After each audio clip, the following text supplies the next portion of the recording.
Hello, everyone, and welcome to the Bearded Wit. These are the readings that I've done in the last year for family and friends of the entire trilogy of the 5 books of the Hitchhiker's Guide to the Galaxy. They were done originally as Facebook Live readings, so they're not inch perfect. I do laugh as I read because I'm a huge fan of the books themselves. So there will be some laughing. There are some trip ups with the names and the words, the brilliantly inventive words that Douglas Adams comes up with.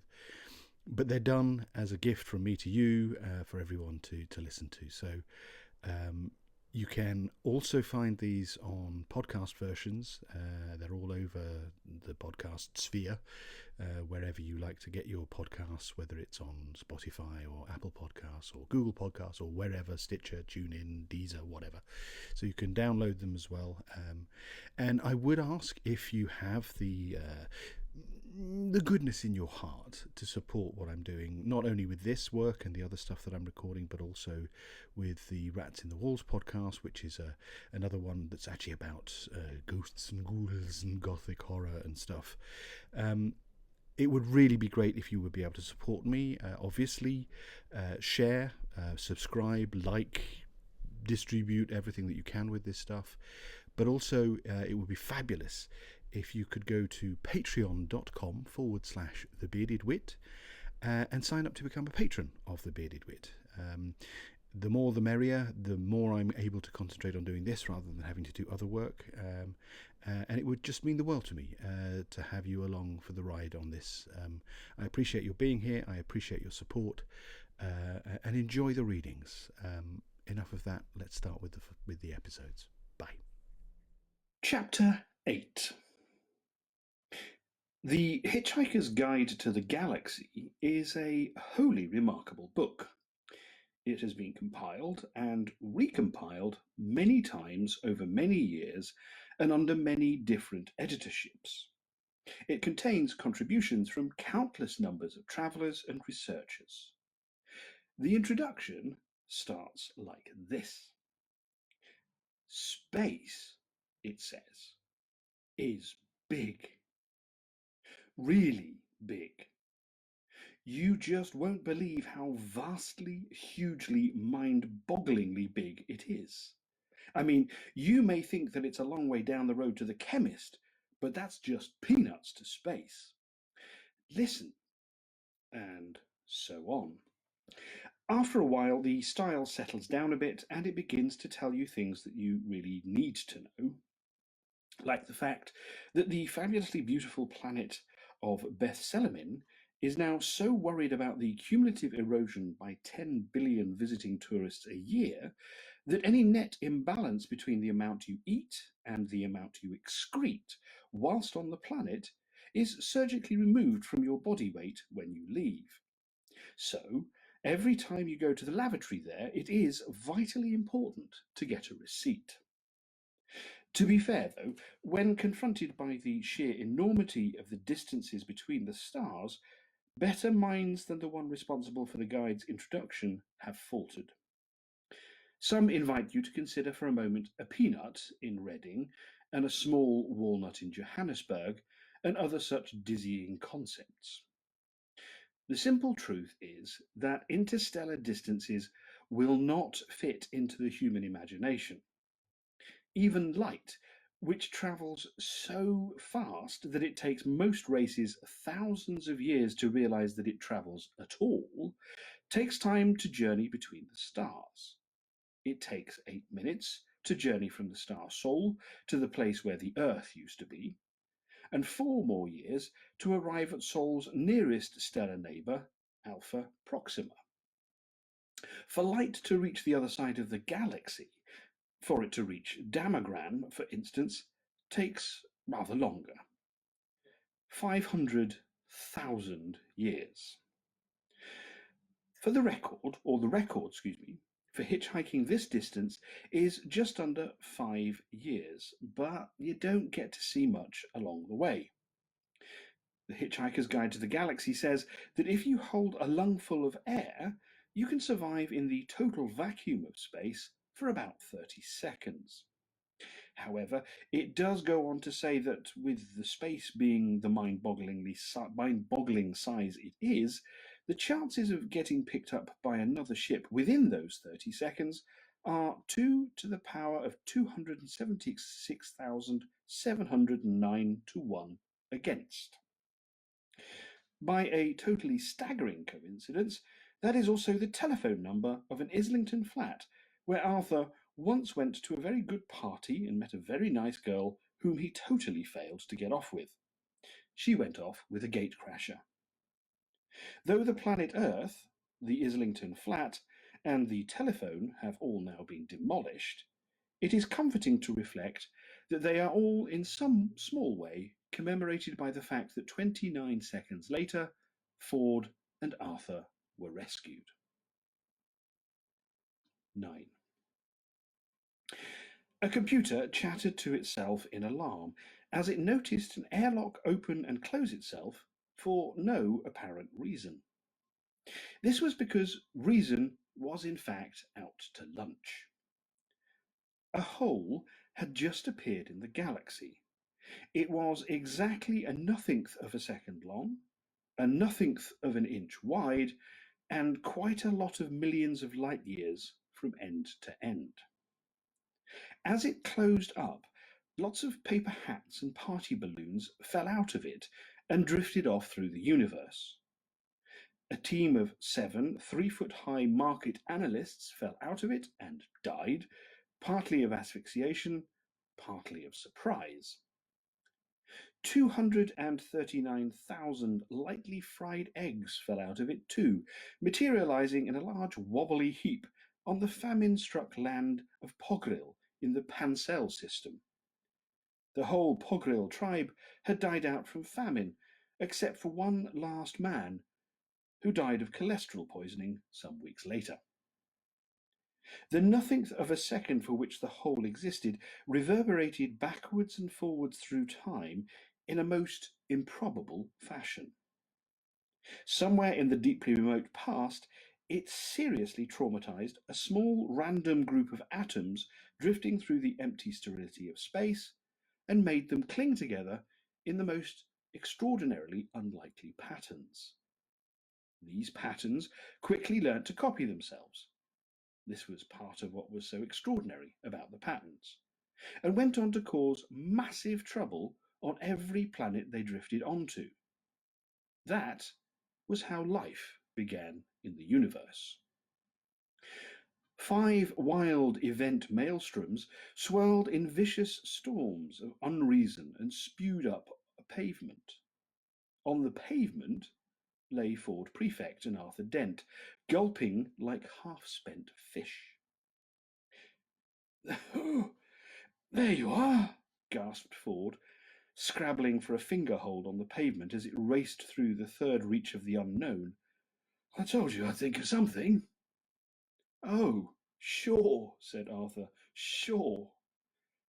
"Bright idea of mine," said Ford, "to find a passing spaceship and get rescued by it." The real universe arched sickeningly away beneath them.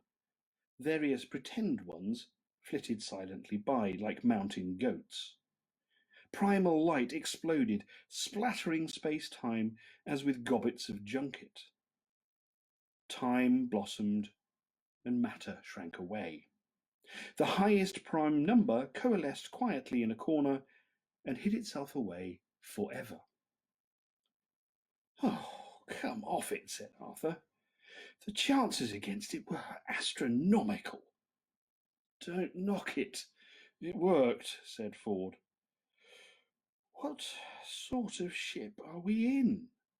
asked Arthur, as the pit of eternity yawned beneath them. "I don't know," said Ford. I haven't opened my eyes just yet." "Nor have I," said Arthur. The universe jumped, froze, quivered, and splayed out in several unexpected directions. Arthur and Ford opened their eyes and looked about in considerable surprise. "Good God," said Arthur, "it looks just like the seafront at Southend." "Hell, I'm relieved to hear you say that, said Ford. Why? Because I thought I must be going mad. Perhaps you are. Perhaps you only thought I said it. Ford thought about this. Well, did you say it or didn't you? He asked. I think so, said Arthur. Well, perhaps we're both going mad. Yes, said Arthur, we'd be mad, all things considered, to think that this was Southend. Well, do you think this is Southend? Oh, yes. So do I. Therefore, we must be mad. Nice day for it. Yes, said a passing maniac. Who's that? Said Arthur. Who? The man with the 5 heads and the elderberry bush full of kippers? Yes. Oh, I don't know, just someone. Ah. They both sat on the pavement and watched with a certain unease as huge children bounced heavily along the sand and wild horses thundered through the sky, taking fresh supplies of reinforced railings to the uncertain areas. You know, said Arthur with a slight cough, if this is Southend, there's something very odd about it. You mean the way the sea stays as steady as a rock? The buildings keep washing up and down, said Ford. Yeah, I thought that was odd too. In fact, he continued, as a huge bang, as with a huge bang, Southend split itself into 6 equal segments, which danced and spun giddily around each other in lewd and licentious formations. There is something altogether very strange going on. Wild yowling noises of pipes and strings seared through the wind. Hot doughnuts popped out of the road for 10 pence each.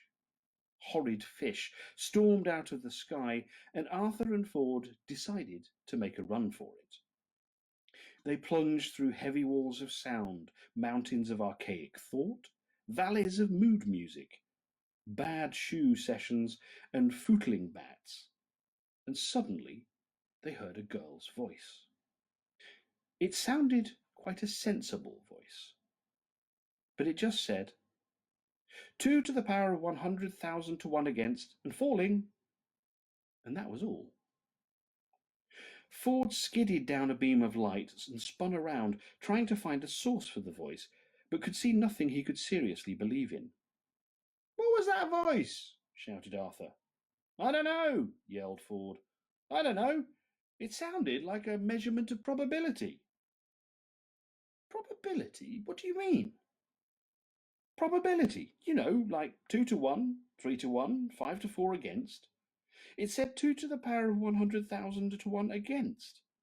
That's pretty improbable, you know.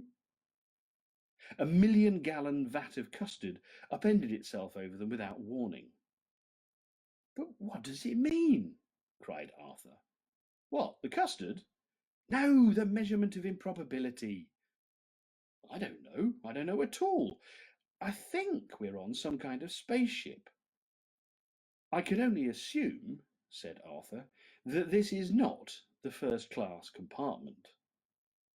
Bulges appeared in the fabric of space-time, great, ugly bulges.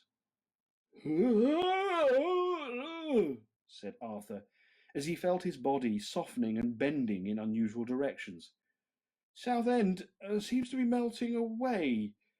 The stars are swirling. A dust bolt. My legs are drifting off into the sunset. My left arm's come off too. A frightening thought struck him. Hell, he said. How am I going to operate my digital watch now? He wound his eyes desperately around to Ford's direction. Ford, he said, you're turning into a penguin. Stop it. Again came the voice. 2 to the power of 75,000 to 1 against, and falling. Ford waddled around his pond in a furious circle. Hey, who are you? He quacked. Where are you? What's going on, and is there any way of stopping it? Please relax, said the voice pleasantly, like a stewardess in an airliner with only one wing and two engines, one of which is on fire. You are perfectly safe. But that's not the point, raged Ford. The point is that I am now a perfectly safe penguin, and my colleague here is rapidly running out of limbs. Oh, it's all right, I've got them back now, said Arthur. 2 to the power of 50,000 to 1 against and falling, said the voice. Admittedly, said Arthur, they are longer than I usually like them, but... Isn't there anything, squawked Ford in avian fury, you feel you ought to be telling us? The voice cleared its throat. A giant petit four lolloped off into the distance. Welcome, said the voice, to the starship Heart of Gold. The voice continued. Please do not be alarmed, it said, by anything you see or hear around you. You are bound to feel some initial ill effects as you have been rescued from certain death at an improbability level of 2 to the power of 276,000 to 1 against, possibly much higher. We are now cruising at a level of 2 to the power of 25,000 to 1 against and falling, and we will be restoring normality just as soon as we are sure what is normal anyway. Thank you. 2 to the power of 20,000 to 1 against and falling. The voice cut out. Ford and Arthur were in a small, luminous pink cubicle. Ford was wildly excited. Arthur, he said, this is fantastic. We've been picked up by a ship powered by the infinite improbability drive. This is incredible. I heard rumours about it before. They were all officially denied, but they must have done it. They've built the improbability drive. Arthur, Arthur, what's happening? Arthur had jammed himself against the door to the cubicle, trying to hold it closed, but it was ill-fitting. Tiny, furry little hands were squeezing themselves through the cracks.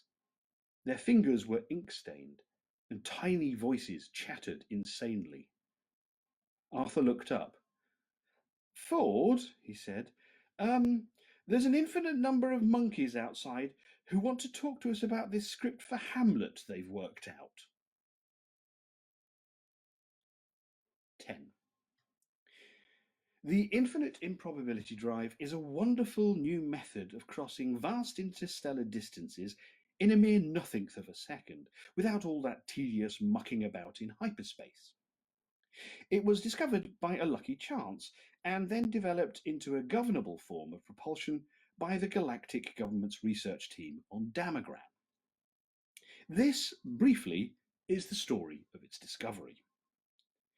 The principle of generating small amounts of finite improbability by simply hooking the logic circuits of a Bamble-Weenie 57 sub-meson brain to an atomic vector plotter suspended in a strong Brownian motion producer, say a nice hot cup of tea, were of course well understood. And such generators were often used to break the ice at parties by making all the molecules in the hostess's undergarments leap simultaneously 1 foot to the left in accordance with the theory of interdeterminacy. Many respectable physicists said that they weren't going to stand for this, partly because it was a debasement of science, but mostly because they didn't get invited to those sorts of parties. Another thing they couldn't stand was the perpetual failure they encountered in trying to construct a machine which could generate the infinite improbability field needed to flip a spaceship across the mind-paralyzing distances between the furthest stars. And in the end, they grumpily announced that such a machine was virtually impossible. Then, one day, a student who had been left to sweep up the lab after a particularly unsuccessful party found himself reasoning this way. If, he thought to himself, such a machine is a virtual impossibility, then it must logically be a finite improbability. So, all I have to do in order to make one is to work out exactly how improbable it is, feed that figure into the finite improbability generator, give it a fresh cup of really hot tea, and turn it on. He did this, and was rather startled to discover that he had managed to create the long sought after golden infinite improbability generator out of thin air. It startled him even more when, just after he was awarded the Galactic Institute's Prize for Extreme Cleverness, he got lynched by a rampaging mob of respectable physicists who had finally realized that the only thing they really couldn't stand was a smartass. 11. The improbability-proof control cabin of the Heart of Gold looked like a perfectly conventional spaceship, except that it was perfectly clean because it was so new. Some of the control seats hadn't had the plastic wrapping taken off them yet. The cabin was mostly white, oblong, and about the size of a smallish restaurant. In fact, it wasn't perfectly oblong. The two long walls were raked around in a slight parallel curve, and all the angles and corners of the cabin were contoured in excitingly chunky shapes. The truth of the matter is that it would have been a great deal simpler and more practical to build the cabin as an ordinary three-dimensional oblong room, but then the designers would have got miserable. As it was, the cabin looked excitingly purposeful, with large video screens ranged over the control and guidance system panels on the concave wall, and long banks of computers set into the convex wall. In one corner, a robot sat humped. Its gleaming brushed steel head hanging loosely between its gleaming brushed steel knees. It, too, was fairly new, but though it was beautifully constructed and polished, it somehow looked as if the various parts of its more or less humanoid body didn't quite fit properly. In fact, they fitted perfectly well, but something in its bearing suggested that they might have fitted better. Zaphod Beeblebrox paced nervously up and down the cabin, brushing his hands over pieces of gleaming equipment and giggling with excitement. Trillian sat hunched over a clump of instruments, reading off figures. Her voice was carried round the tannoy system of the whole ship. 5 to 1 against and falling, she said. 4 to 1 against and falling. 3 to 1. 2, 1. Probability factor of 1 to 1. We have normality. I repeat, we have normality. She turned her microphone off and then turned it back on with a slight smile and continued. Anything you still can't cope with, therefore, is your own problem. Please relax. You will be sent for soon. Zaphod burst out in annoyance. Who are they, Trillian? Trillian spun her seat around to face him and shrugged. Just a couple of guys we seem to have picked up in open space, she said. Section ZZ9 plural Z alpha. Yeah, well, that's a very sweet thought, Trillian, complained Zaphod. But do you really think it's wise under the circumstances? I mean, here we are on the run and everything. We must have had the police of half the galaxy after us by now, and we stopped to pick up hitchhikers. Okay, so 10 out of 10 for style, but minus several million for good thinking, yeah? He tapped irritably at a control panel. Trillian quietly moved his hand before he tapped anything important. Whatever Zaphod's qualities of mind might include, dash, bravado, conceit, he was mechanically inept and could easily blow the ship up with an extravagant gesture. Trillian had come to suspect that the main reason why he had had such a wild and successful life was that he had never really understood the significance of anything that he did. Zaphod, she said patiently, they were floating unprotected in open space. You wouldn't want them to have died, would you? Well, no, not as such, but not as such, not die as such, but... Trillian cocked her head on one side. Well, maybe someone else would have picked them up later. A second later, and they would have been dead. Yeah, so if you'd taken the trouble to think about this problem a bit longer, it would have gone away. You'd have been happy to let them die. Well, not happy as such, but anyway, said Trillian, turning back to the controls, I didn't pick them up. What do you mean? Who picked them up then? The ship did. Huh? The ship did, all by itself. Huh?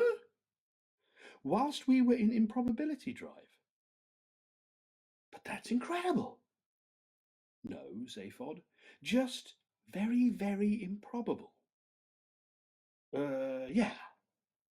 Look, Zaphod, she said, patting his arm, don't worry about the aliens. They're just a couple of guys, I expect.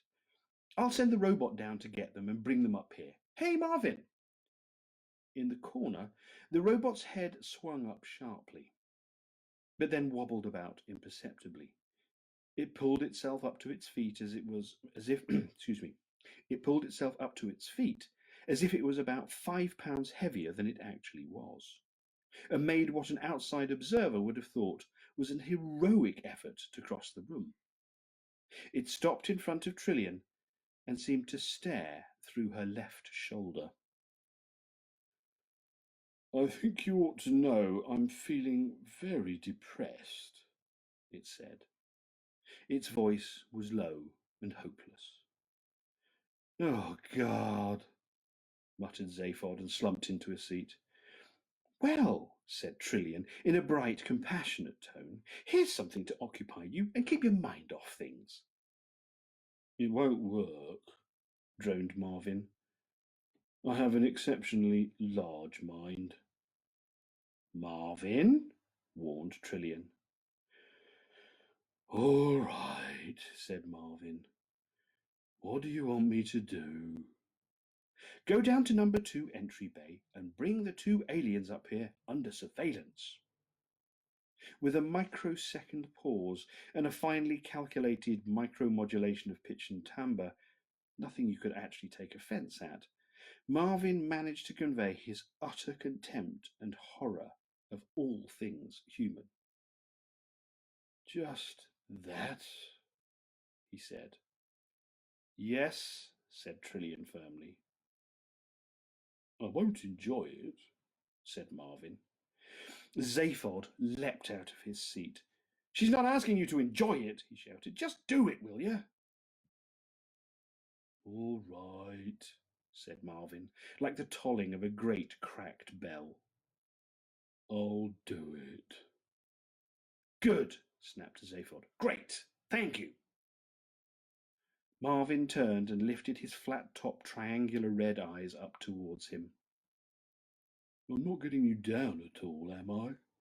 He said pathetically. No, no, Marvin, lilted Trillian. That's just fine, really. I wouldn't like to think I was getting you down. No, don't worry about that, the lilt continued. You just act as comes naturally, and everything will be just fine. You're sure you don't mind? Probed Marvin. No, Marvin. It's just fine. Really, just a part of life. Marvin flashed her an electronic look. Life, said Marvin. Don't talk to me about life.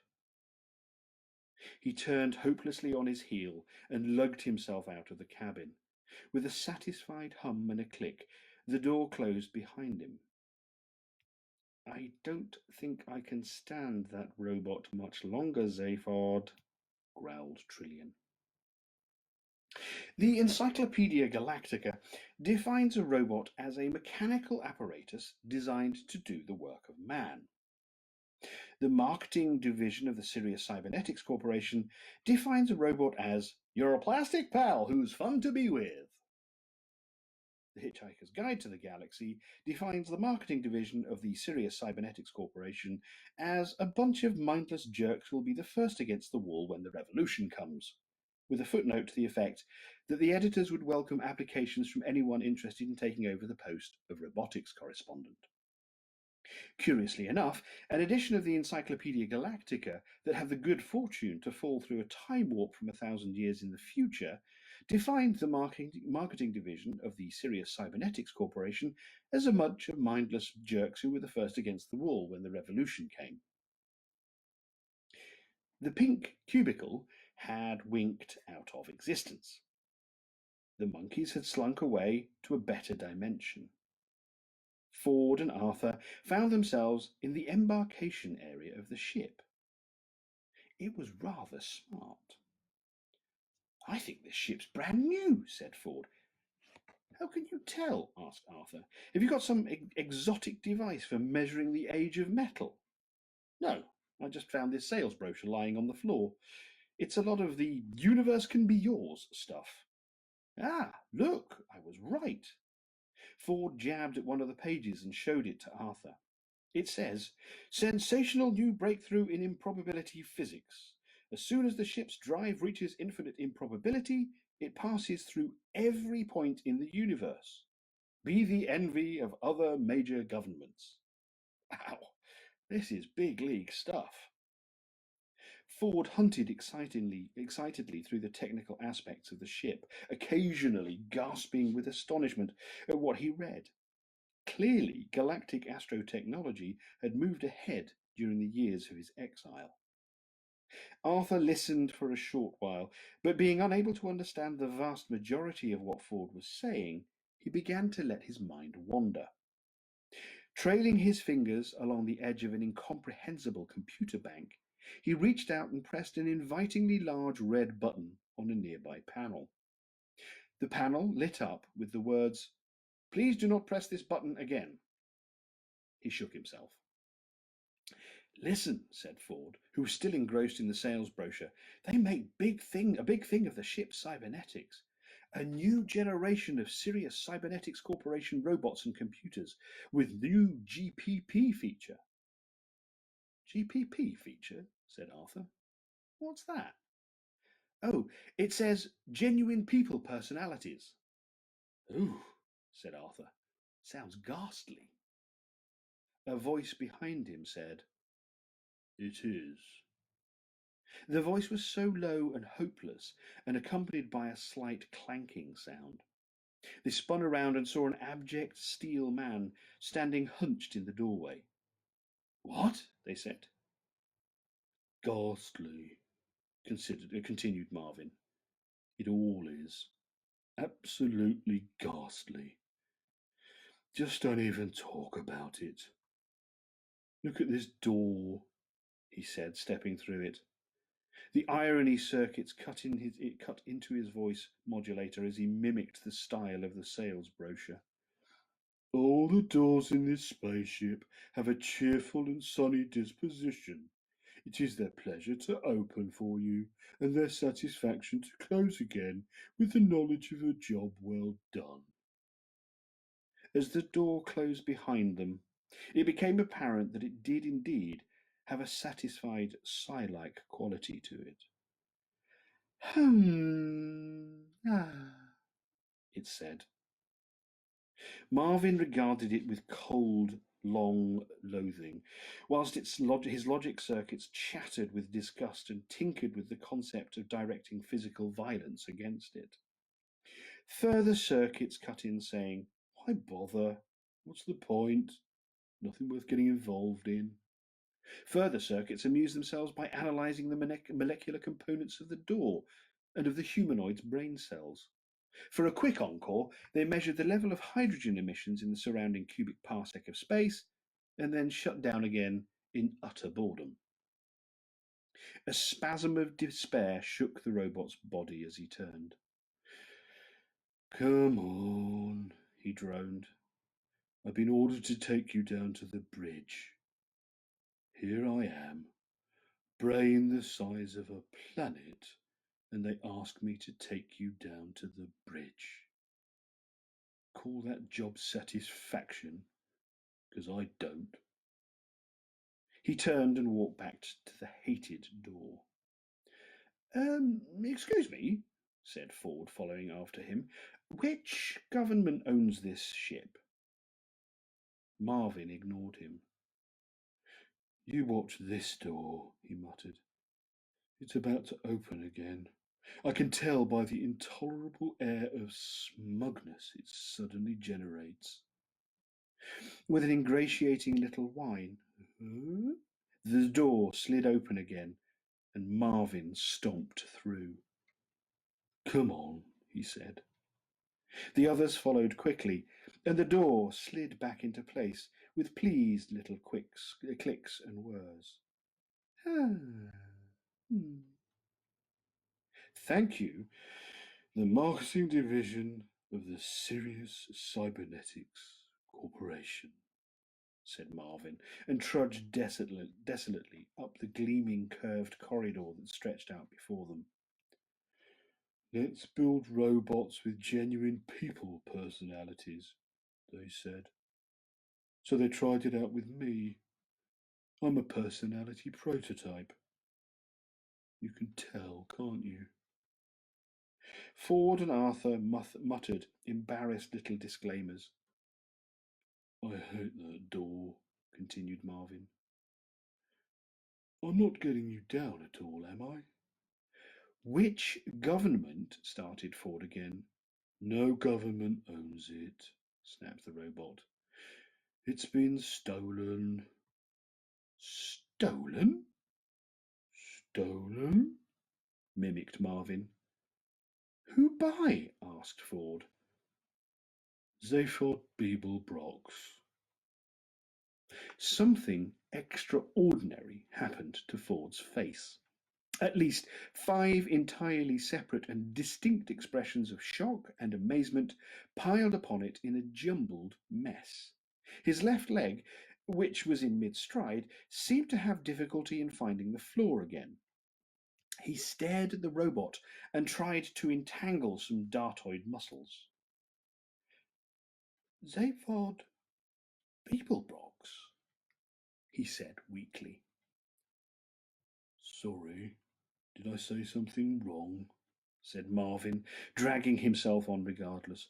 Pardon me for breathing, which I never do anyway, so I don't know why I bother to say it. Oh, God, I'm so depressed. Here's another one of those self-satisfied doors. Life. Don't talk to me about life. No one even mentioned it, muttered Arthur irritably. Ford, are you all right? Ford stared at him. Did that robot say Zaphod Beeblebrox? He said. Quick slap of tea. It's going cold.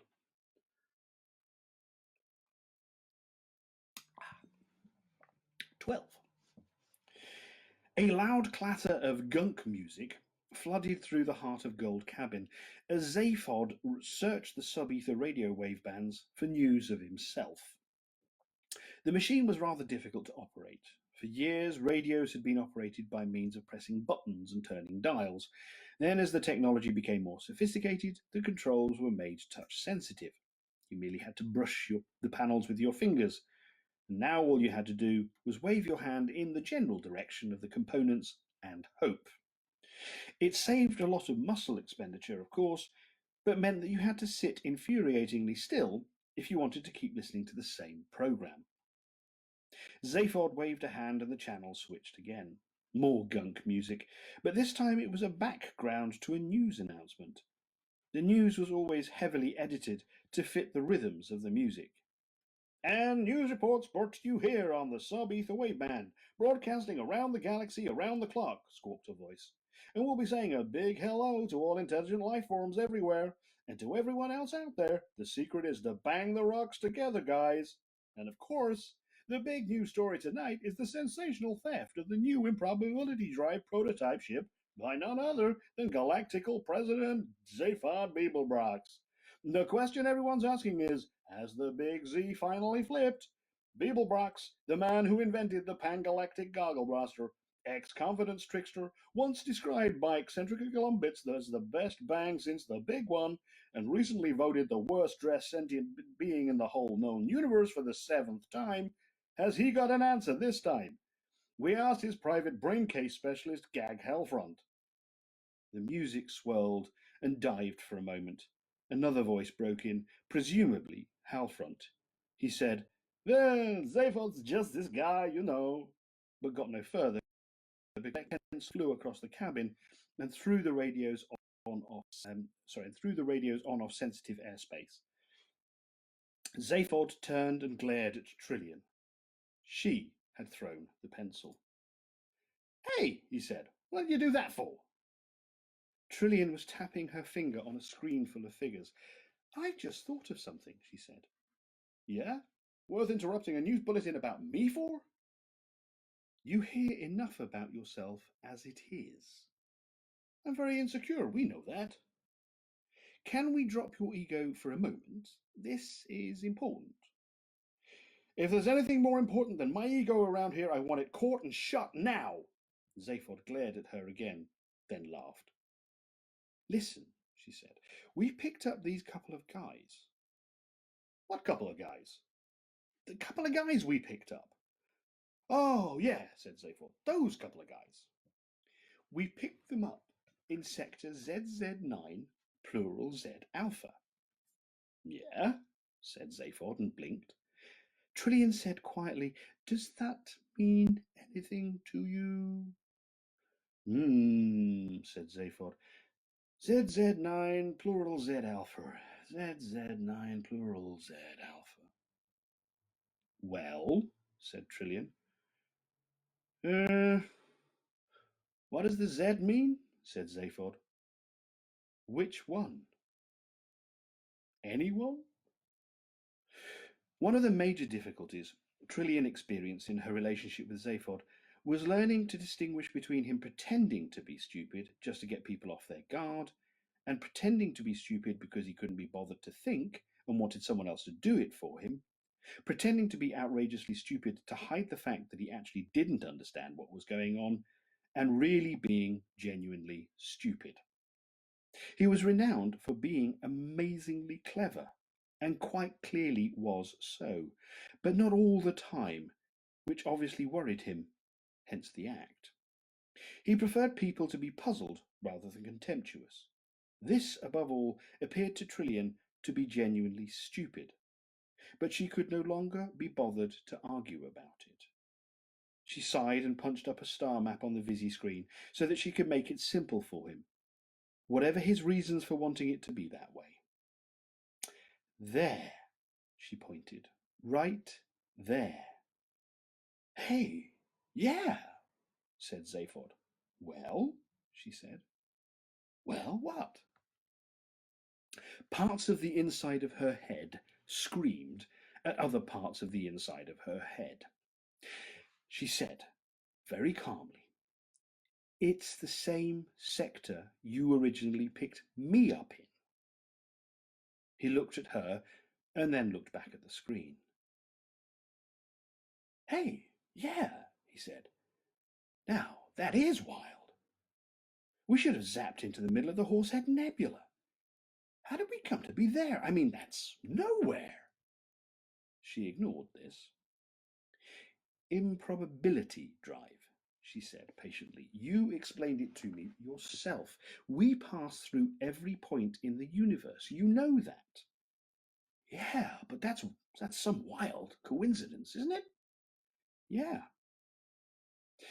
"Picking someone up at that point, out of the whole of the universe to choose from? That's just too. I want to work this out. Computer!" The Sirius Cybernetics shipboard computer, which controlled and permeated every particle of the ship, switched into communication mode. "Hi there!" it said brightly, and simultaneously spewed out a tiny ribbon of ticker tape just for the record. The ticker tape said, "Hi there." "Oh, God," said Zaphod. He hadn't worked with his computer for long, but he had already learned to loathe it. The computer continued, brash and cheery, as if it was selling detergent. I want you to know, whatever your problem, I'm here to help you solve it. Yeah, said Zaphod. Look, I think I'll just use a piece of paper. Sure thing, said the computer, spilling out its message into a waste bin at the same time. I understand. If you ever want, shut up, said Zaphod. Snatching up a pencil, he sat down next to Trillian at the console. Okay, said the computer in a hurt tone of voice, and closed down its speech channel again. Zaphod and Trillian pored over the figures that the improbability flight path scanner flashed silently up in front of them. Can we work out, said Zaphod, from their point of view, what the improbability of their rescue was? Yes, that's a constant, said Trillian. 2 to the power of 276,709 to 1 against. That's high. They're two lucky guys. Yes, but relative to what we were doing when the ship picked them up. Trillian punched up the figures. They showed 2 to the power of infinity minus 1 to 1 against. An irrational number that only has a conventional meaning in improbability physics. It's pretty low, continued Zaphod with a slight whistle. Yes, agreed Trillian and looked at him quizzically. There's one big whack of improbability to be accounted for. Something pretty improbable has to show up on the balance sheet if that's all going to add up to a pretty sum. Zaphod scribbled a few sums, crossed them out, and threw the pencil away. Bats dues! I can't work it out. Well? Zaphod knocked his two heads together in irritation and gritted his teeth. Okay, he said. Computer! The voice circuits sprang into life again. Why, hello there, they said. Tick-a-tape, tick-a-tape, tick-a-tape.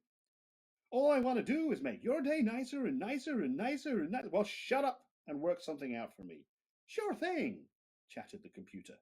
You want a probability forecast based on improbability data? Yeah. Okay, the computer continued. Here's an interesting little notion. Did you realize that most people's lives are governed by telephone numbers? A pained look crawled across one of Zaphod's faces and onto the other one. Have you flipped? He said. No, but you will when I tell you that Trillian gasped. She scrabbled at the buttons on the improbability flight path screen. Telephone number, she said. Did that thing say telephone number? Numbers flashed up on the screen. The computer had paused politely, but now it continued. Well, what I was about to say was that... Don't bother, please, said Trillian. Look, what is this? Said Zaphod. I don't know, said Trillian. But those aliens, they're on the way up to the bridge with that wretched robot. Can we pick them up on any monitor cameras? 13. Marvin trudged on down the corridor, still moaning. And then, of course, I've got this terrible pain in all the diodes down my left-hand side. No, said Arthur grimly as he walked along beside him. Really? Oh, yes, said Marvin. I mean, I've asked for them to be replaced, but no one ever listens. I can imagine. Vague whistling and humming noises were coming from Ford. Well, he kept saying to himself, safe Beeblebrox. Suddenly Marvin stopped and held up a hand. You know what's happened now, of course. No, what? Said Arthur, who didn't want to know. We've arrived at another one of those doors. There was a sliding door let into the side of the corridor. Marvin eyed it suspiciously. Well, said Ford impatiently, do we go through? Do we go through? Mimicked Marvin. Yes, this is the entrance to the bridge. I was told to take you to the bridge. Probably the highest demand that will be made on my intellectual capacities today, I shouldn't wonder. Slowly, with great loathing, he stepped towards the door, like a hunter stalking his prey. Suddenly it slid open. Thank you, it said, for making a simple door very happy. Deep in Marvin's thorax, gears ground. Funny, he intoned funereally. Just when you think life can't possibly get any worse, it suddenly does. He heaved himself through the door and left Ford and Arthur staring at each other and shrugging their shoulders. From inside they heard Marvin's voice again. I suppose you want to see the aliens now, he said. You want me to sit in a corner and rust, or shall I just fall apart where I'm standing?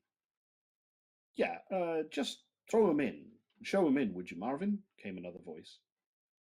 Arthur looked at Ford and was astonished to see him laughing. What's... Shh, said Ford. Come on in. He stepped through into the bridge. Arthur followed him nervously and was astonished to see a man lolling back in a chair with his feet on a control console, picking the teeth of his right-hand head with his left hand. The right-hand head seemed to be thoroughly preoccupied with this task, but the left-hand one was grinning a broad, relaxed, nonchalant grin. The number of things that Arthur couldn't believe that he was seeing was fairly large. His jaw flopped about at a loose end for a while. The peculiar man waved a lazy wave at Ford, and with an appalling affectation of nonchalance said, Ford, hi, how are you? Glad you could drop in. Ford was not about to be outcooled. Zaphod, he drawled, great to see you. You're looking well. Extra arm suits you. Nice ship you've stolen. Arthur goggled at him. You mean you know this guy? He said, waving a wild finger at Zaphod. Know him? Exclaimed Ford. He paused and decided to do the introductions the other way round. Oh, Zaphod, this is a friend of mine, Arthur Dent, he said. I saved him when his planet blew up. Oh, sure, said Zaphod. Hi, Arthur. Glad you could make it. His right-hand head looked around casually, said, Hi, and went back to having its teeth picked. Ford carried on. And Arthur, he said, this is my semi-cousin, Zaphod Beebe. We've met, said Arthur sharply. When you're cruising down the road in the fast lane and you lazily sail past a few hard-driving cars and are feeling pretty pleased with yourself, and then accidentally change down from fourth to first instead of third, thus making your engine leap out of your bonnet in a rather ugly mess, it tends to throw you off your stride in much the same way that this remark threw Ford Prefect off his. Oh, what? He said. I said we've met. Zaphod start of surprise and jabbed a gum. Sorry, I'm being pipped here. Hey, have we, hey, Ford rounded on Arthur with an angry flash in his eyes. Now he felt he was back on home ground. He suddenly began to resent having lumbered himself with this ignorant primitive who knew as much about the affairs of the galaxy as an Ilford-based gnat knew about life in Peking. What do you mean you've met? He demanded. This is Zaphod Beeblebrox from Beetlejuice 5, you know, not bloody Martin Smith from Croydon. I don't care, said Arthur coldly. We've met, haven't we, Zaphod Beeblebrox? Or should I say, Phil?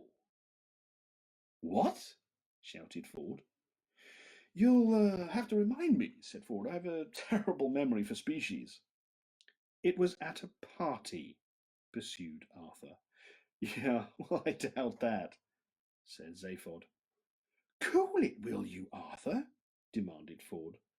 Arthur would not be deterred. A party 6 months ago on Earth, England. Zaphod shook his head with a tight-lipped smile. London. insisted Arthur. Islington. Oh, said Zaphod, with a guilty start. Oh, that party. This wasn't fair on Ford at all. He looked backwards and forwards between Arthur and Zaphod. What? He said to Zaphod. You don't mean to say you've been to that miserable planet as well, do you? No, of course not, said Zaphod breezily. Well, I may have just dropped in briefly, on my way somewhere. But I was stuck there for 15 bloody years. Well, I didn't know that, did I? But what were you doing there? Looking about, He gate crashed at a party, said Arthur, trembling with anger. A fancy dress party. It would have to be, wouldn't it? Said Ford. At this party, persisted Arthur, was a girl. Oh, well, look, it doesn't matter now. The whole place has gone up in smoke anyway. I wish you would stop sulking about that bloody planet, said Ford. Who was the lady? Oh, just somebody. Well, all right. I wasn't doing very well with her. I'd been trying all evening. Hell, she was something, though, beautiful, charming, devastatingly intelligent. At last I'd got her to myself for a bit and was plying her with a bit of talk when this friend of yours barges up and says, Hey, Dal, is this guy boring you? Why don't you talk to me instead? I'm from a different planet. I never saw her again. Zaphod? Exclaimed Ford. Yes, said Arthur, glaring at him and trying not to feel foolish. He only had the 2 arms and the 1 head, and he called himself Phil, but you must admit, he did turn out to be from another planet, said Trillian, wandering into sight at the other end of the bridge. She gave Arthur a pleasant smile, which settled on him like a ton of bricks, and then turned her attention to the ship's controls again. There was silence for a few seconds, and then out of the scrambled mess of Arthur's brain crawled some words. Tricia Macmillan? He said. What are you doing here? Same as you, she said. I hitched a lift. After all, with a degree in maths and another in astrophysics, what else was there to do? It was either that or the dole queue again on Monday. Infinity -1, chattered the computer. Improbability sum now complete. Zaphod looked about him, at Ford, at Arthur, and then at Trillian. Trillian, he said, is this sort of thing going to happen every time we use the improbability drive? Very probably, I'm afraid, she said. Slurp.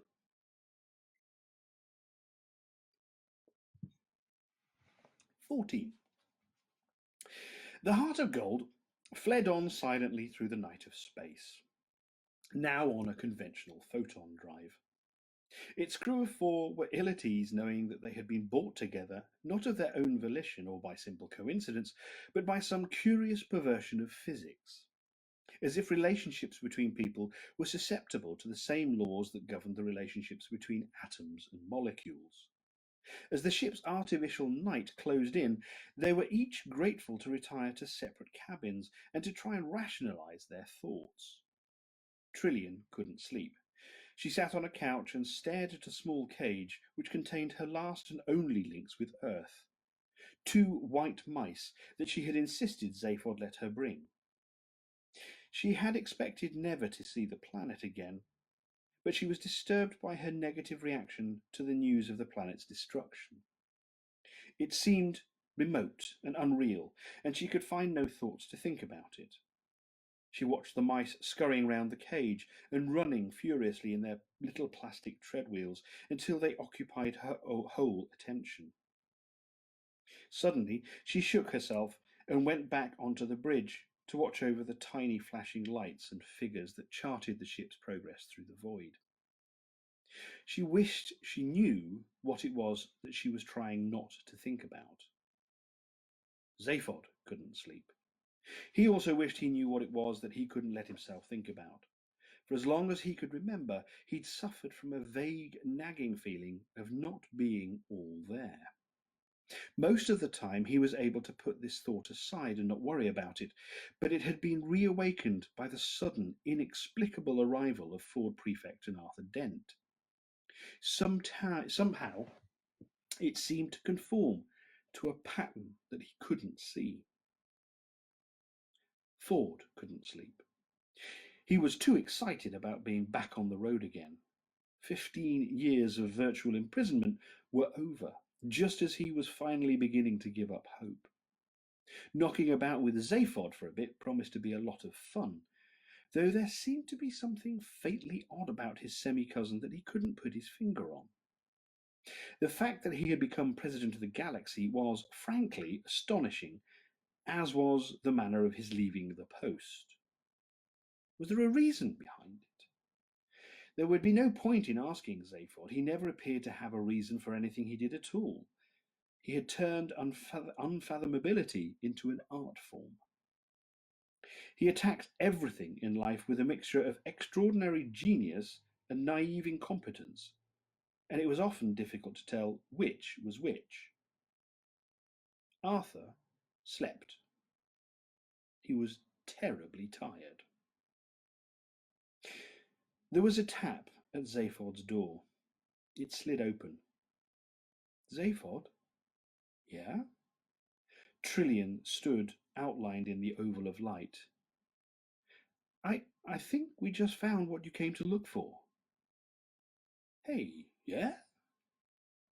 Ford gave up the attempt to sleep.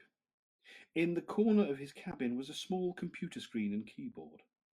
He sat at it for a while and tried to compose a new entry for the guide on the subject of Vogons, but couldn't think of anything vitriolic enough, so he gave up on that too, wrapped a robe around himself, and went for a walk to the bridge. As he entered, he was surprised to see two figures hunched excitedly over the instruments. See, the ship's about to move into orbit, Trillian was saying. There's a planet out there. It's at the exact coordinates you predicted. Zaphod heard a noise and looked up. Ford, he says. Hey, come take a look at this. Ford went and had a look at it. It was a series of figures flickering over a screen. You recognize these galactic coordinates? Said Zaphod. No. I'll give you a clue. Computer? Hi, gang, enthused the computer. This is getting real sociable, isn't it? Shut up, said Zaphod. Show up the screens. Light on the bridge sank. Pinpoints of light played across the consoles and reflected in 4 pairs of eyes that stared up at the external monitor screens. There was absolutely nothing on them. Recognize that? Whispered Zaphod. Ford frowned. No, he said. What do you see? Nothing. Recognize it? What are you talking about? We're in the Horsehead Nebula. One whole vast dark cloud. And I was meant to recognize that from a blank screen. Inside a dark nebula is the only place in the galaxy you'd see a dark screen. Very good. Zaphod laughed. He was clearly very excited about something, almost childishly so. Hey, this is really terrific. This is just far too much. What is so great about being stuck in a dust cloud? Said Ford. What would you reckon to find here? Urged Zaphod. Nothing. No stars? No planets? No. Computer, shouted Zaphod. Rotate angle of vision through 180 degrees and don't talk about it. For a moment it seemed that nothing was happening. Then a brightness glowed at the edge of the huge screen. A red star, the size of a small plate, crept across it, followed quickly by another one. A binary system. Then a vast crescent sliced into the corner of the picture. A red glare, shading away into deep black, the night side of the planet. I've found it, cried Zaphod, thumping the console. I found it. Ford stared at it in astonishment. What is it? He said.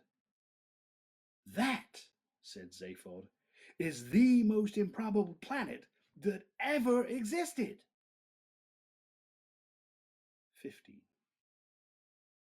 Excerpt from the Hitchhiker's Guide to the Galaxy, page 634784, section 5a, entry Magrathea.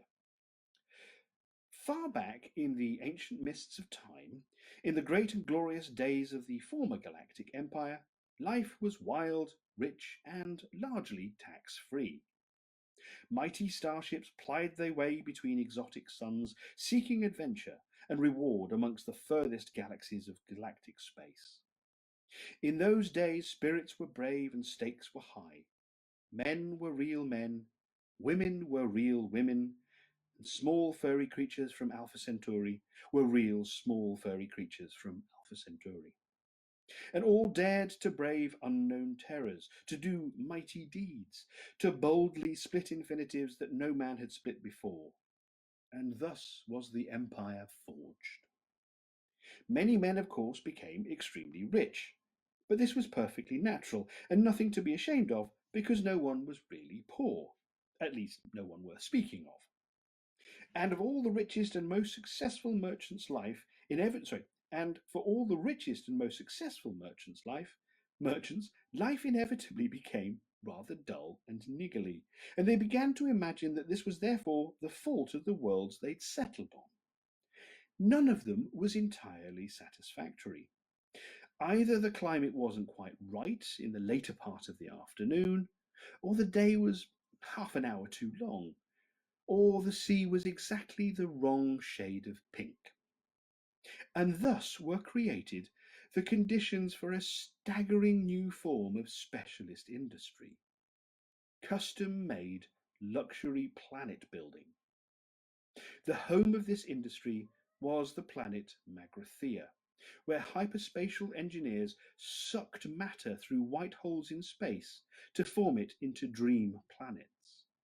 Gold planets, platinum planets, soft rubber planets with lots of earthquakes, all lovingly made to meet the exacting standards that the galaxy's richest men and women naturally came to expect. But so successful was this venture that Magrathea itself became the richest planet of all time, and the rest of the galaxy was reduced to abject poverty. And so the system broke down, the empire collapsed, and a long sullen silence settled over 1 billion hungry worlds, disturbed only by the pen scratchings of scholars as they laboured into the night over smug little treatises on the value of a planned political economy. Magrathea itself disappeared, and its memory soon passed into the obscurity of legend. In these enlightened days, of course, no one believes a word of it.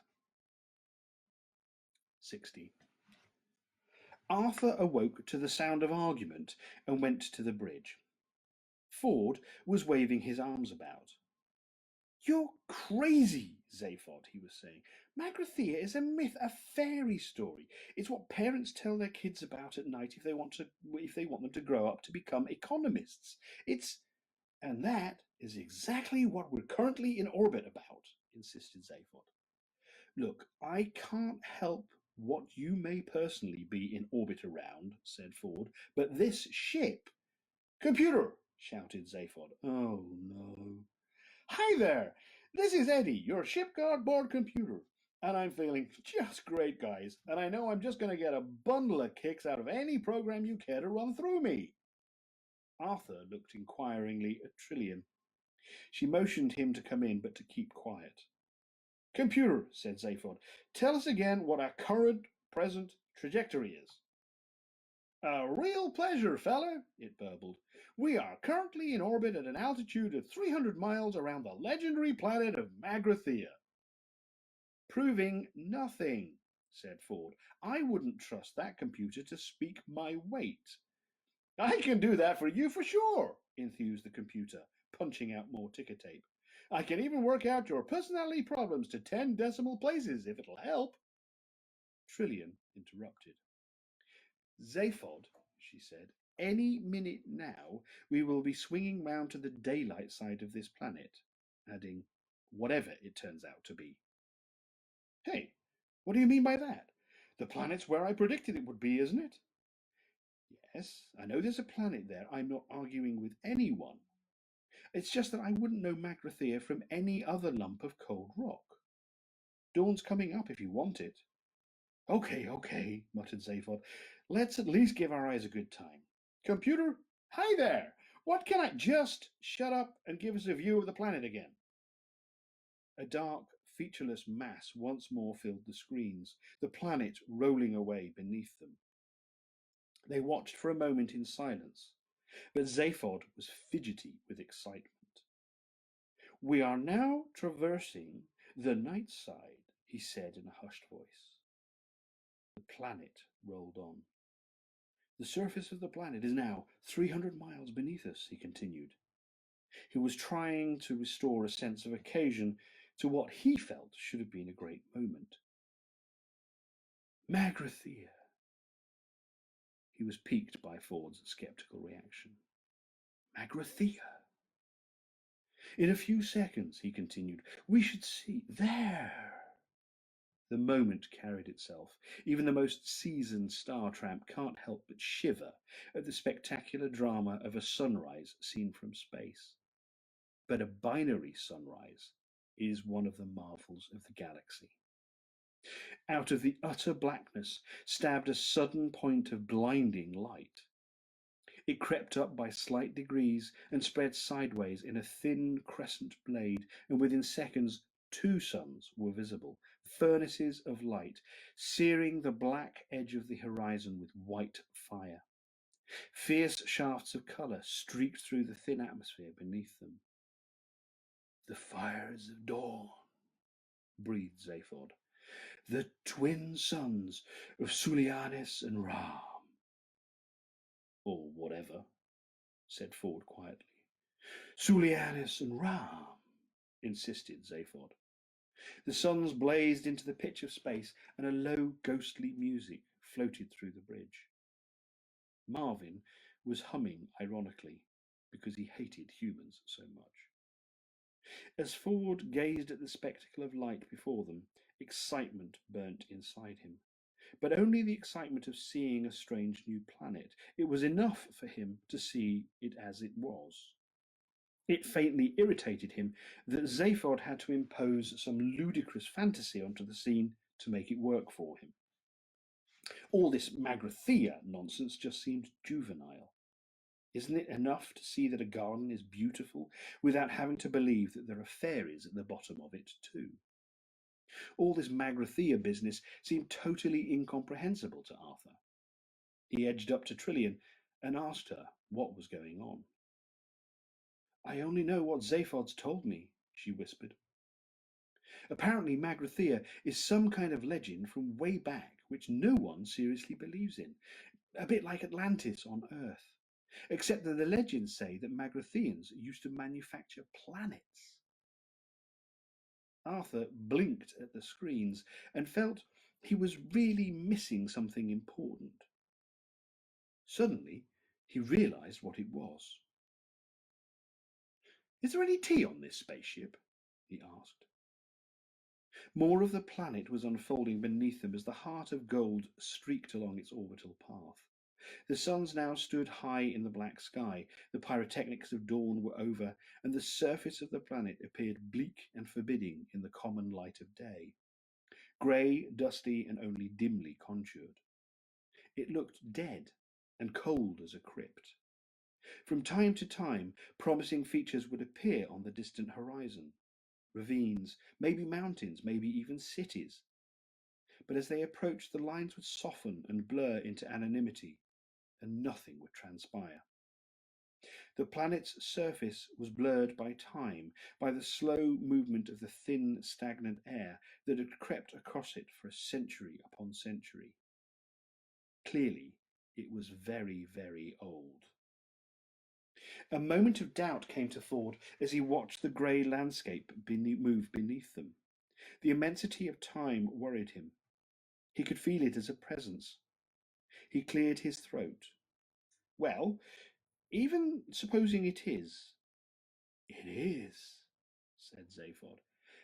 Which it isn't, continued Ford. What do you want with it anyway? There's nothing here. Not on the surface, said Zaphod.